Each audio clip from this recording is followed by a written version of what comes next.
So we're lucky enough to have the next pair with us both in person. So we have Abhijit Banerjee, who you've already been introduced to, and in this case, he's going to talk about working on the Mahatma Gandhi National Rural Employment Guarantee Scheme, otherwise known as NREGA to most of us. And also, we're joined by Santosh Matthews, who is the Joint Secretary for the Ministry of Rural Development in India. Santosh is a political economist with extensive experience as a civil servant, serving as a member of the Indian Administrative Service, and an impressive span over 31 years in both central government and in the state of Bihar. So I think Abhijit will start us off, and then Santosh.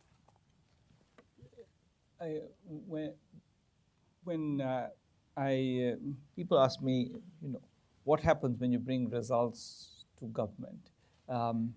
My usual reaction is, or when you come with a research proposal to government, the answer is not usually, as you might have imagined, that we are too busy, or this is not important to us. And the usual answer is, can you come here and do it?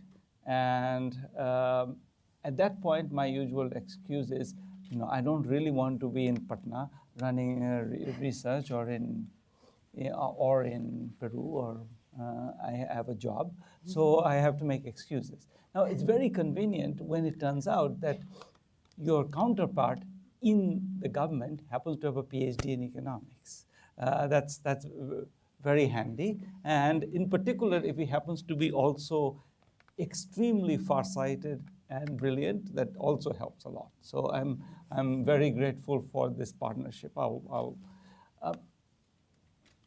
So the particular intervention we're going to talk about is an intervention which is absolutely of the kind that I think nobody in their right mind in economics would want to talk about. So this is like, there are things that are sort of change institutions, which are great. If you can change incentives, that's great. This one particularly was just changing the plumbing. The way this program, NREGA, which is the world's largest workfare program, works, is that it's implemented at the village level. Workfare is run by the village government, but the funding comes from the central government.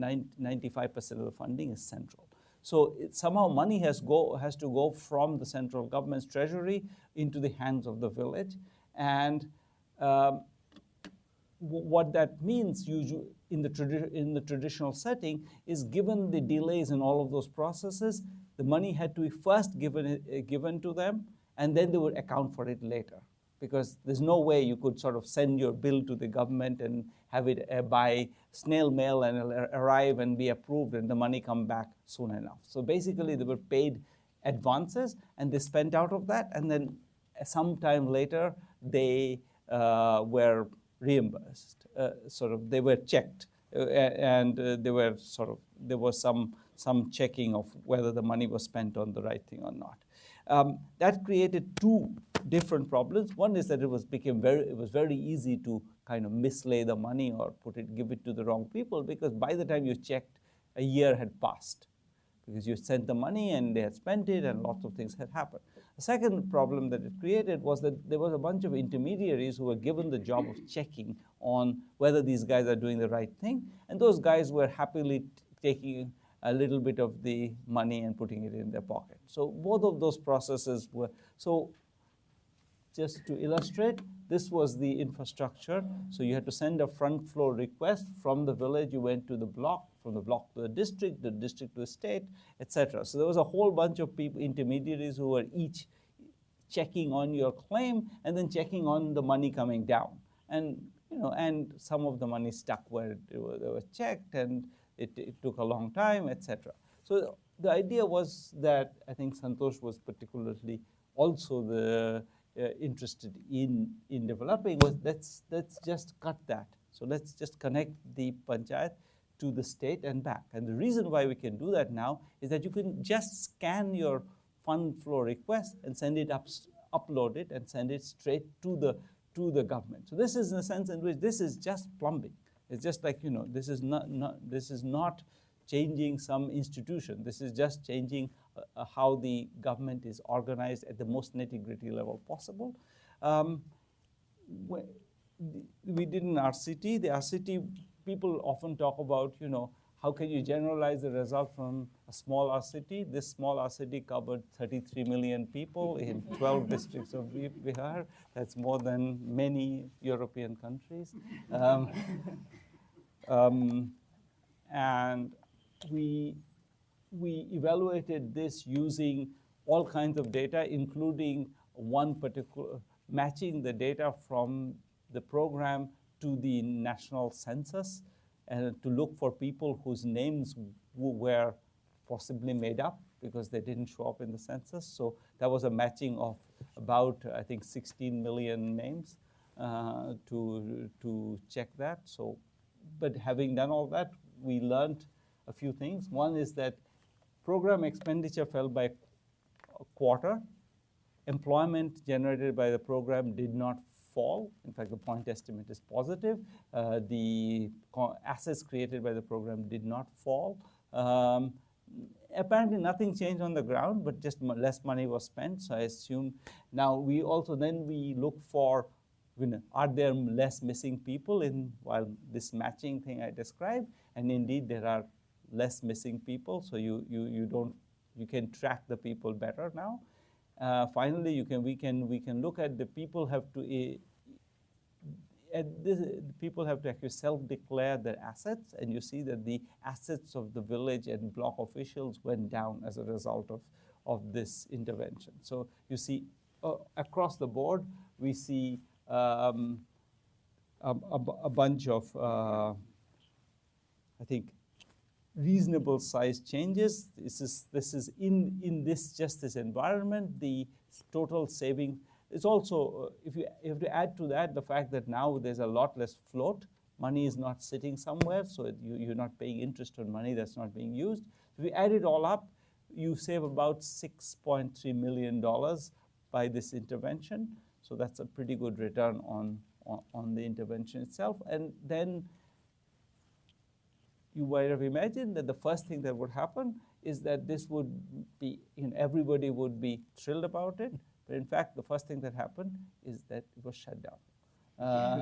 And then from that point to how it got to be scaled up at the national level is an interesting story, and Santosh will tell it.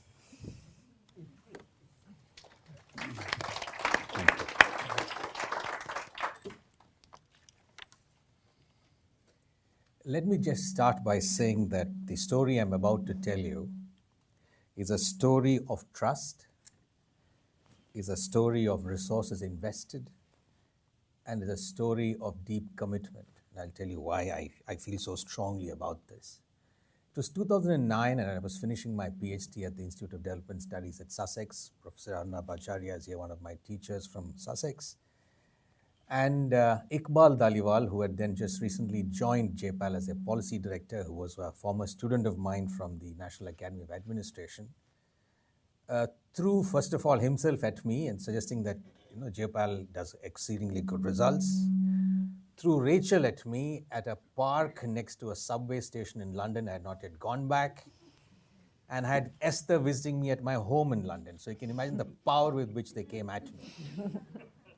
But I had no problem to solve.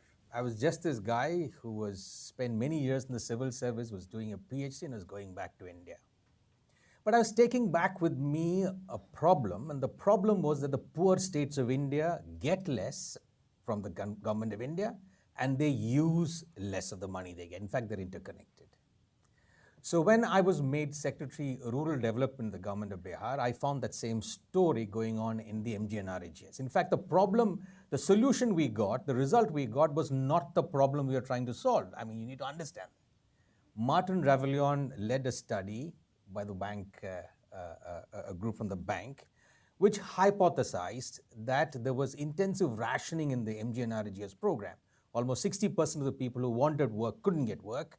And the reason why this was happening is because people do not know about the program.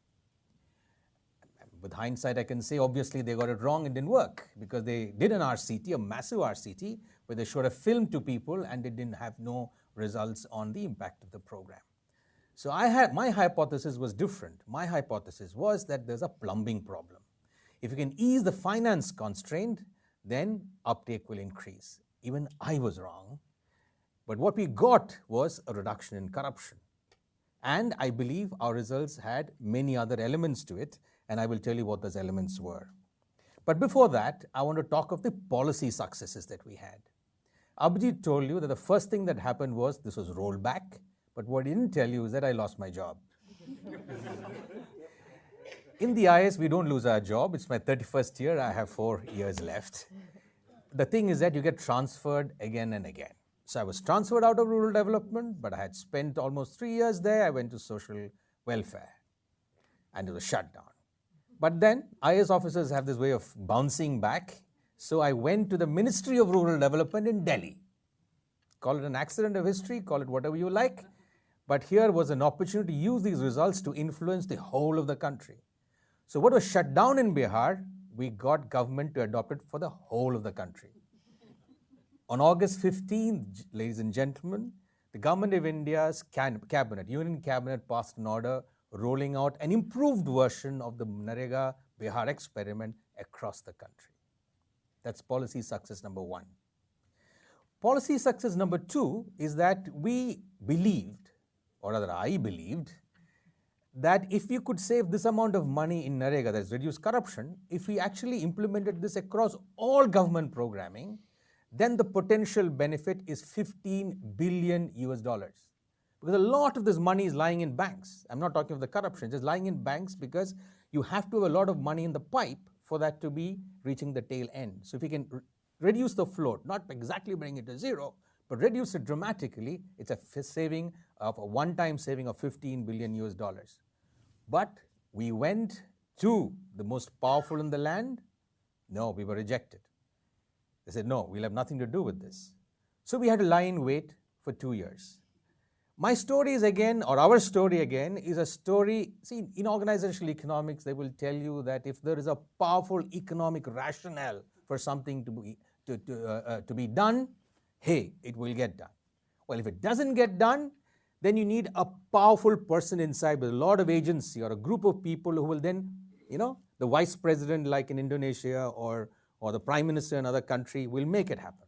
This is a story of neither of these extreme boundaries. It was a story of a mouse, yours faithfully, lying in there with the help of a galaxy of glamorous professors, gnawing away at the cheese and moving it bit by bit. So here you have August 15th, the month of August 2015, our first policy success was getting it implemented across the country in NREGA. The second big policy success was when the Honorable Prime Minister of India the Prime Minister of India invited his secretaries on the 31st of December, remember New Year's, and said, listen, I'm giving you a month's time. I want you to come up with out-of-the-box ideas in which my government can do reform. And one group was on innovative budgeting and effective implementation. So here was his mice again, reaching out to this group and sharing the results of our study. Do you know what they told me? Santosh, God has sent you to us. Because secretaries want to look good in front of their prime minister, right? So he presents, gets accepted, and again, then the decision is taken that this would be done across every scheme across India. The goal we were searching for, $15 billion. But that's not the end of the story. When something is given on for implementation in administrations, in government, typically my experience has been that people who don't understand the importance of what they're doing are the people who actually are given the responsibility of implementing it. And typically it becomes a tick box administration. 3 things to do, okay, we've ticked off all 3. Impact, 0. But then the Prime Minister's office, working with them for a detailed implementation plan, to be able to make this happen, change that story. And then the economic survey, the single most important policy document that the Ministry of Finance puts out, gets a huge mention of this work and how this can help.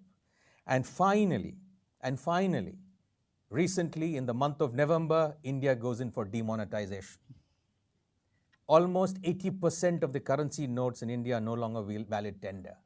And one of the things that what I believed India needed to do was to actually move from cash to digital, because the poor people in India were facing demonetization every day because their banks were far away, cash logistics was a problem, and therefore when urban India faced the problem, we had a chance to reform, and therefore the last bit of the piece that we are pursuing is how do we enable digital money using mobile phones, 3 million of them in India, and the Aadhaar, which is the biometric authentication that's possible. Over 1 billion people are on Aadhaar today, to be able to solve beyond the last mile problem that the rural poor face. So to sum it all up, what I wanted to tell you is that I could not have done this on my own. It's the powerful research, but most importantly, far more importantly, is the support over the last 6 years that one got from the JPAL team. In terms of continuing research assistance, they have a dedicated team whose only job is to help people like me to push. So when we need a new document, it's redone. When I need to make a presentation, it's they who do it for me. When I need to come and talk to you, they're the ones who will prime me as to which way I should spin the ball. Thank you.